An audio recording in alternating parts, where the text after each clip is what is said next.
RNA के प्रकार और अनुलेखन की प्रक्रिया को समझते हैं। 5.5.3 आरएनए के प्रकार और अनुलेखन की प्रक्रिया, types of RNA and the process of transcription. पहले बैक्टीरिया की बात करते हैं। उनमें 3 मुख्य प्रकार के आरएनए होते हैं। एमआरएनए, टीआरएनए और आरआरएनए। जी, एमआरएनए यानी संदेशवाहक आरएनए, टीआरएनए यानी स्थानांतरण आरएनए और आरआरएनए यानी राइबोसोमल आरएनए। कोशिका में प्रोटीन बनाने के लिए तीनों की जरूरत होती है। इनके काम क्या है संक्षिप्त में? एमआरएनए टेम्पलेट प्रदान करता है, टीआरएनए अमीनो एसिड लाता है और जेनेटिक कोड पढ़ता है, और आरआरएनए अनुवादन के दौरान संरचनात्मक और उत्प्रेरक भूमिका निभाता है। बैक्टीरिया में इन सब को बनाने के लिए कितने एंजाइम होते हैं? बैक्टीरिया में एक ही प्रकार का डीएनए निर्भर आरएनए पॉलीमरेज होता है जो सभी प्रकार के आरएनए का अनुलेखन करता है। अच्छा, और प्रक्रिया के चरण क्या है? 3 मुख्य चरण हैं: प्रारंभन इनिशिएशन, दीर्घीकरण इलोंगेशन और समापन टर्मिनेशन। प्रारंभन में क्या होता है? आरएनए पॉलीमरेज प्रमोटर से जुड़ता है और अनुलेखन शुरू करता है।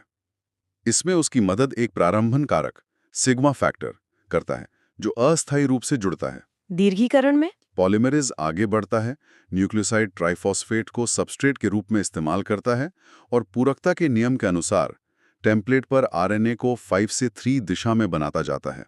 वो डीएनए हेलिक्स को खोलने में भी मदद करता है। और समापन?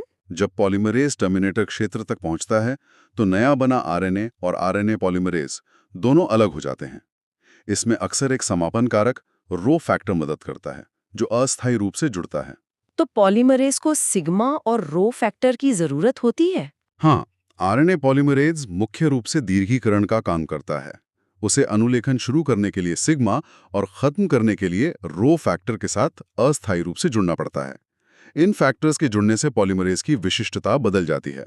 बैक्टीरिया में एक और खास बात होती है, युग्मित अनुलेखन अनुवादन। हाँ, क्योंकि बैक्टीरिया में एमआरएनए को कोई प्रोसेसिंग नहीं चाहिए होती और अनुलेखन और अनुवादन दोनों एक ही जगह साइटोसॉल में होते हैं। नाभिक तो होता नहीं। तो कई बार एमआरएनए के पूरी तरह बनने से पहले ही उसका अनुवादन शुरू हो जाता है।